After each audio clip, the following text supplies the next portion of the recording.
Suatu pagi di Kapernaum, Yesus sedang berjalan melewati sinagoga ketika ia mendengar salah satu muridnya sedang berdoa di dalam. Murid itu menggunakan doa-doa tradisional yang telah diajarkan kepadanya sejak kecil. Frasa yang sama yang digunakan semua orang, kata-kata yang sama yang diulang-ulang di setiap bait suci, setiap perkumpulan, setiap upacara keagamaan. Dan ketika murid itu selesai, Yesus masuk ke dalam. Murid itu mendongak, mengharapkan persetujuan. Namun wajah Yesus tampak serius. Ia berkata, "Apakah kau tahu apa yang baru saja kau ucapkan? Apakah kau memahami kata-kata yang kau ucapkan?" Murid itu bingung. "Guru, aku sedang berdoa dengan cara yang diajarkan kepada kami, cara semua orang berdoa." Yesus menggelengkan kepalanya. Ada 3 kata yang diucapkan oleh miliaran orang dalam setiap doa, dalam setiap agama. Orang Kristen mengucapkannya, orang Muslim mengucapkannya, orang Yahudi mengucapkannya, Hindu, Buddha, semuanya. Semua orang mengira kata-kata ini sakral, suci, dan perlu untuk menjangkau Tuhan. Namun kata-kata itu tidak diberikan oleh monad. Kata-kata itu ditanamkan oleh para archon, tertanam begitu ke dalam setiap tradisi agama sehingga tidak ada yang mempertanyakannya. Dan setiap kali kau mengucapkan kata-kata ini, kau tidak sedang berdoa. Kau sedang memberikan izin, persetujuan, dan otoritas kepada entitas yang bukan merupakan Sang Maha Tinggi. 3 kata yang terlihat seperti ketundukan kepada Tuhan, namun sebenarnya adalah ketundukan kepada mereka. Dan malam ini, aku akan menunjukkan kepadamu 3 kata yang mana, agar engkau tidak pernah mengucapkannya lagi. Ajaran itu sepenuhnya dihapus dari Alkitab.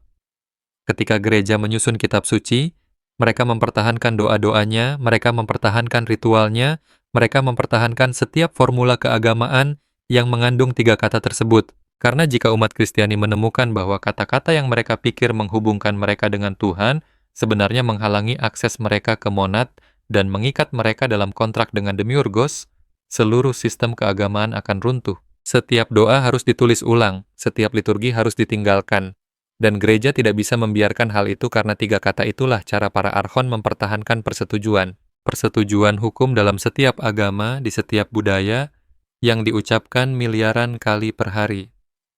Namun kaum Gnostik melestarikan apa yang sebenarnya diajarkan Yesus. Dan malam ini kau akan mempelajari 3 kata mana yang ditanamkan para archon di semua agama, di mana kata-kata itu muncul, apa arti sebenarnya, dan mengapa. Saat kau berhenti mengucapkannya, koneksi langsungmu ke monad akan terbuka.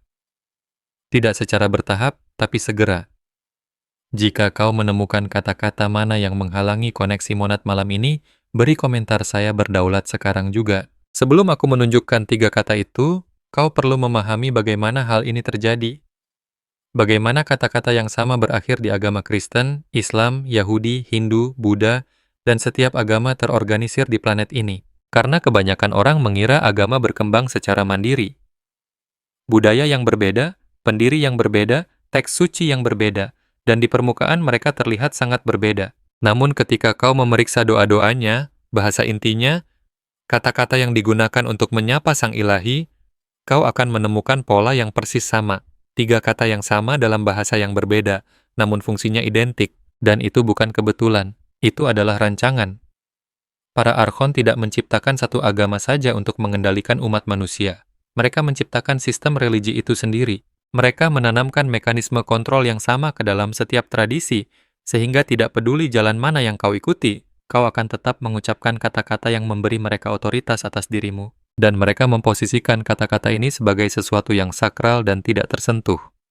Mempertanyakannya menjadi sebuah bidah, menghapusnya menjadi sebuah penistaan, sehingga generasi demi generasi manusia mengulanginya tanpa memahami apa yang sebenarnya mereka katakan. Karena dalam alam spiritual, kata-kata bukan sekadar komunikasi. Kata-kata adalah kontrak. Ketika kau mengucapkan frasa tertentu, terutama dalam konteks doa atau pemujaan, kau tidak sekadar mengekspresikan pengabdian. Kau memberikan izin, kau menetapkan kesepakatan, dan para archon mengetahui hal ini. Mereka tidak bisa memaksamu untuk tunduk. Kehendak bebas adalah hukum kosmis, tetapi mereka bisa menipumu agar kau sukarela melakukannya. Dan bahasa agama adalah cara mereka melakukannya. Setiap kali kau berdoa, menggunakan 3 kata itu, kau memperbarui kontrak yang tidak kau sadari telah kau tanda tangani. Kau pikir kau sedang menjangkau Tuhan, tetapi kata-kata itu sendiri mengarahkan energimu, niatmu, dan otoritas spiritualmu melalui saluran demiurgis, menghalangi koneksi langsung ke monad. membuatmu bergantung pada perantara, hierarki, dan entitas yang mengaku ilahi, tetapi sebenarnya adalah bentukan yang dikendalikan arkon. Dan ini terjadi miliaran kali per hari. Setiap muslim yang sholat 5 waktu, setiap orang Kristen yang mengucap doa syukur, setiap orang Yahudi yang merapal Shema, setiap orang Buddha yang melantunkan mantra, semuanya menggunakan 3 kata yang sama. Bahasa berbeda, jebakan yang sama. Kau selalu merasa ada yang salah dengan doa-doa yang berulang, frasa-frasa yang kaku, perasaan bahwa kau sedang mengikatkan diri pada sesuatu setiap kali kau mengucapkannya. Rasa berat itu, perasaan menyerahkan sesuatu yang seharusnya tidak kau serahkan. Kau tidak sedang berimajinasi. Percikan batinmu mengenali jebakan itu. Orang-orang pneumatik merasakan manipulasi, bahkan ketika itu dibungkus dalam bahasa suci. Orang-orang hilik mengulang doa seumur hidup mereka dan tidak merasakan ada yang salah. Orang-orang psikik mungkin merasa tidak nyaman tetapi tidak dapat mengidentifikasi alasannya. Tetapi kau, inti ilahimu, menolak bahasa kontrak tersebut. Ketidaknyamanan yang kau rasakan saat mengucapkan doa tertentu bukanlah ketidakhormatan, itu adalah pengenalan. Kesadaran monadmu melihat bahwa kata-kata ini tidak menghubungkanmu dengan sumber. Mereka justru menghalangimu.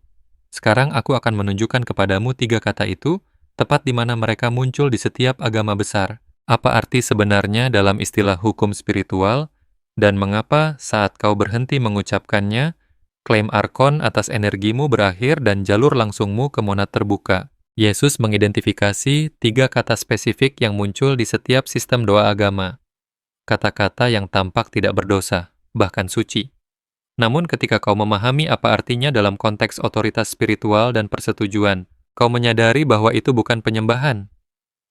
Itu adalah bahasa kontrak yang tertanam begitu dalam ke dalam agama sehingga miliaran orang mengucapkannya setiap hari tanpa mengetahui bahwa mereka memberikan apa yang dibutuhkan para arkon, izin. Izinkan aku menunjukkan masing-masing kata, di mana ia muncul, apa yang sebenarnya ia lakukan, dan mengapa ketiga kata ini bersama-sama membentuk kesepakatan mengikat yang sempurna. Kata pertamamu, dalam agama Kristen ini ada di mana-mana. Datanglah kerajaanmu, jadilah kehendakmu, dikuduskanlah namamu. Doa Bapa kami, doa yang paling banyak diucapkan dalam agama Kristen, mengandung katamu berkali-kali.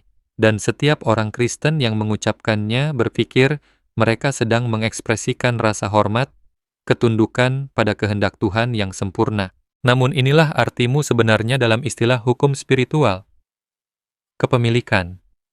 Ketika kau mengatakanmu, kau tidak hanya mengakui otoritas orang lain. Kau menyatakan bahwa apa yang menjadi milikmu sekarang adalah milik mereka. Kehendakmu bukan kehendakku. Kerajaanmu bukan kedaulatanku.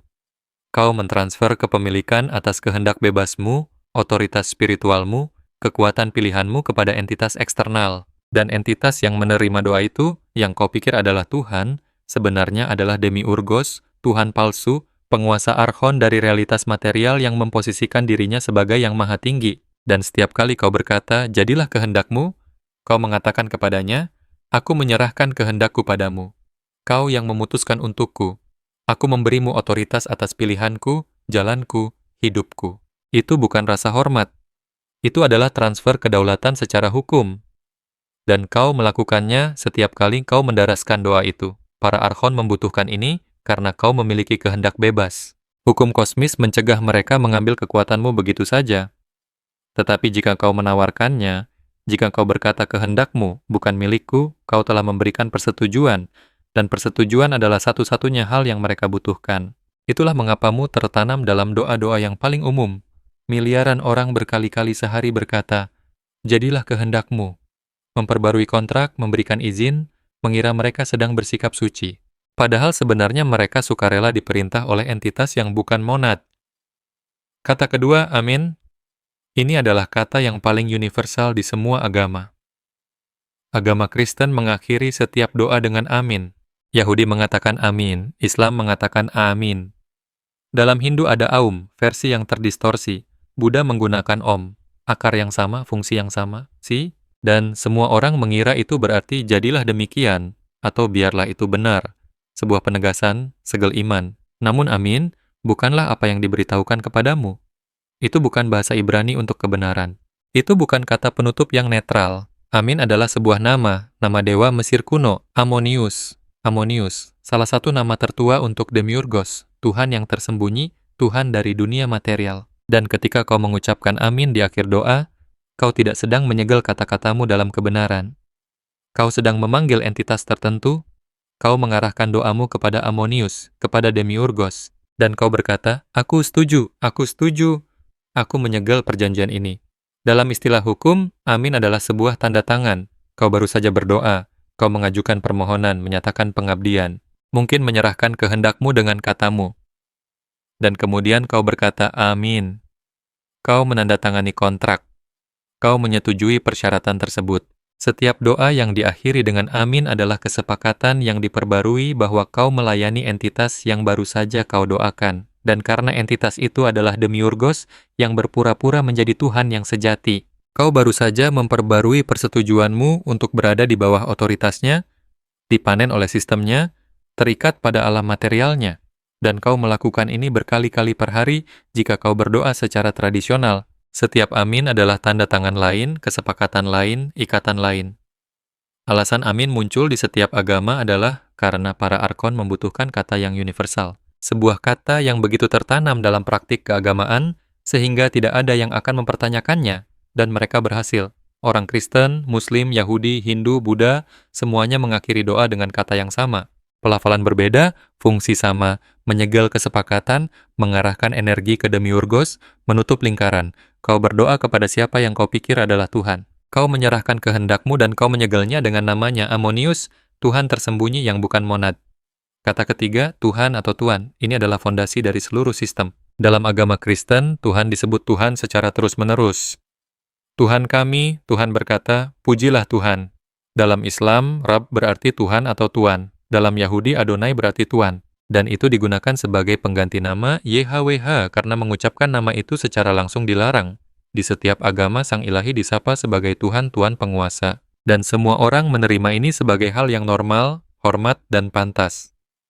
Namun Tuan atau Lord bukanlah istilah cinta, itu adalah istilah kepemilikan. Ketika kau memanggil seseorang Tuan, kau menyatakan dirimu sebagai bawahannya, pelayannya, miliknya. Tuan berarti majikan. Dan jika dia adalah majikan, lalu kau apa? Budak. Itulah hubungan yang dibangun oleh kata tersebut.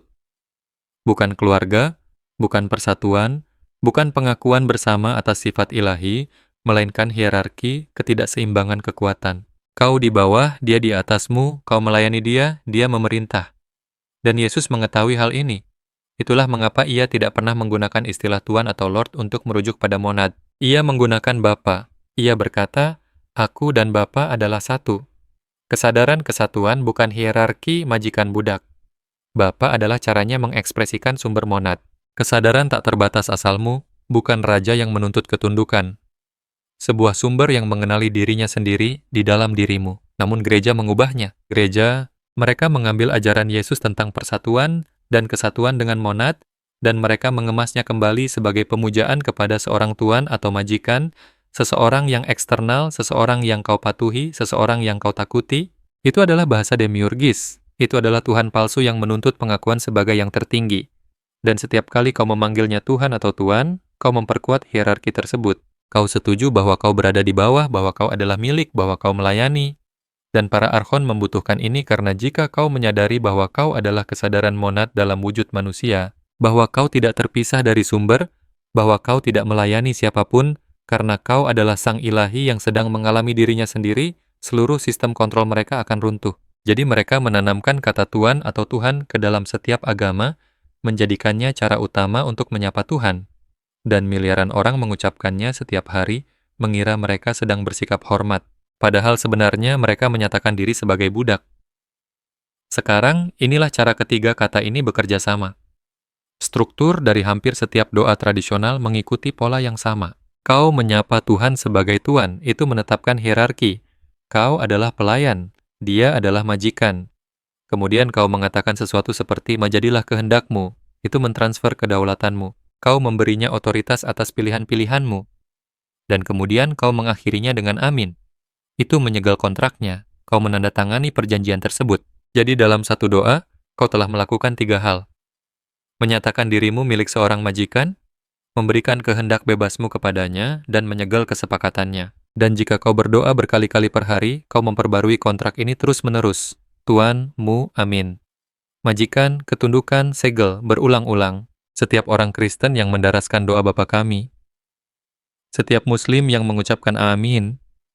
Setiap orang Yahudi yang mengucapkan Adonai.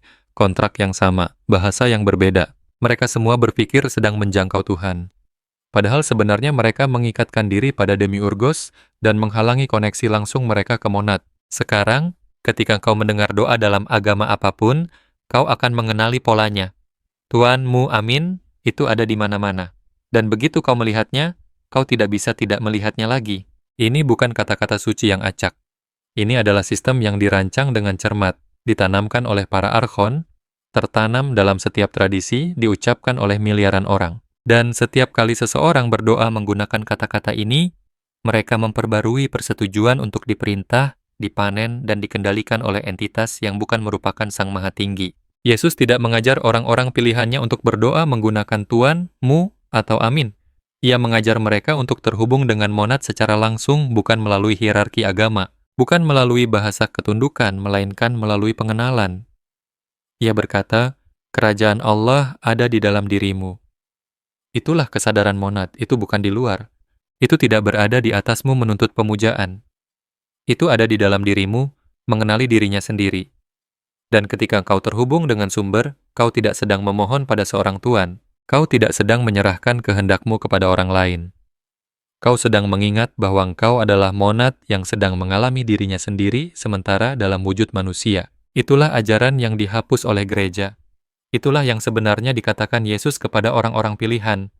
Kau adalah ilahi, kau tidak terpisah, kau tidak melayani, kau mengenali. Doa yang sebenarnya diajarkan Yesus telah dibersihkan dari semua tambahan gereja dan korupsi demiurgis. Doanya adalah ini, bukan Bapa kami yang ada di surga, dikuduskanlah namamu, datanglah kerajaanmu, jadilah kehendakmu. Itu adalah versi gereja yang syarat dengan bahasa ketundukan. Ajaran asli yang diberikan Yesus sangat sederhana. Aku adalah aku adalah kesadaran monad dalam wujud. Aku mengakui kesatuan. Aku menyatakan hal ini menjadi nyata. Ini sudah selesai. Tidak ada Tuan, tidak ada mu, tidak ada amin yang menyegel kontrak dengan demiurgos. Hanya pengenalan dan pernyataan berdaulat. Aku adalah aku. Itulah nama dari sumber sejati. Aku adalah aku yang ada. Ketika kau berbicara dari tempat itu, kau tidak sedang berdoa kepada sesuatu yang eksternal. Kau sedang mengakui siapa dirimu yang sebenarnya. Dan pengakuan itu adalah koneksi langsung ke monad. Tanpa perantara, tanpa campur tangan archon, tanpa hambatan. Dan inilah yang terjadi. Saat kau berhenti menggunakan kata Tuan, mu, dan amin, kau segera merasa lebih ringan. Bukan secara metaforis, tapi secara energik lebih ringan. Seperti beban yang tidak kau sadari, kau bawa baru saja terangkat. Itulah kontrak yang terlepas, klaim demiurgis yang melenyap. Kau telah memperbarui kesepakatan itu setiap kali kau berdoa. Dan sekarang setelah kau berhenti, ikatannya berakhir.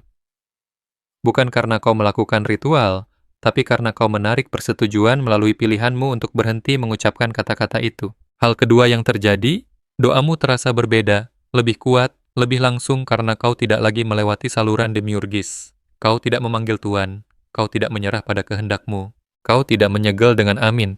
Kau mengakui monad di dalam dirimu dan berbicara dari tempat itu. Dan sumber sejati menanggapi pengenalan, bukan ketundukan. Pengenalan, ketika kau mengingat siapa dirimu, koneksinya instan.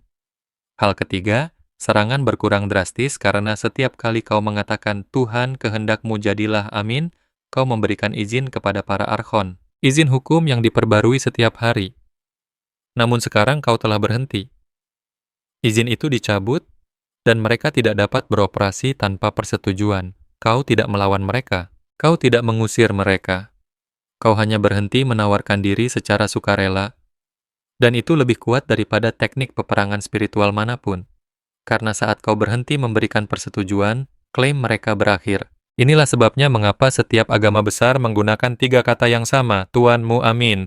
Bahasa berbeda, budaya berbeda, tetapi kontrak yang sama tersembunyi dalam setiap doa. Karena para archon tidak menciptakan satu agama saja, mereka menciptakan sistem religi itu sendiri, dan mereka menanamkan 3 kata ini ke dalam setiap tradisi agar miliaran orang mengucapkannya setiap hari. Berpikir mereka sedang menjangkau Tuhan. Padahal sebenarnya mereka sedang mengikatkan diri pada demiurgos dan menghalangi koneksi langsung ke monad. Tuan menetapkan hierarki. Mu mentransfer kedaulatan. Amin menyegel kontrak. Dan setiap doa memperbarui kesepakatan tersebut. Tetapi kau sudah tahu sekarang dan kau bisa berhenti, bukan melalui ritual, tetapi melalui pilihan. Tidak ada lagi Tuan, tidak ada lagi jadilah kehendakmu. Tidak ada lagi amin. Kau mengakui monad di dalam dirimu. Kau berbicara dari kesadaran berdaulat dan hambatan itu lenyap seketika. Jika kau menghapus kata-kata ini malam ini, lakukan 3 hal. Pertama, tulis komentar saya berdaulat di bawah ini. Kedua, berlangganan saluran Divine Coach untuk ajaran tentang koneksi langsung ke monad tanpa kontrak agama.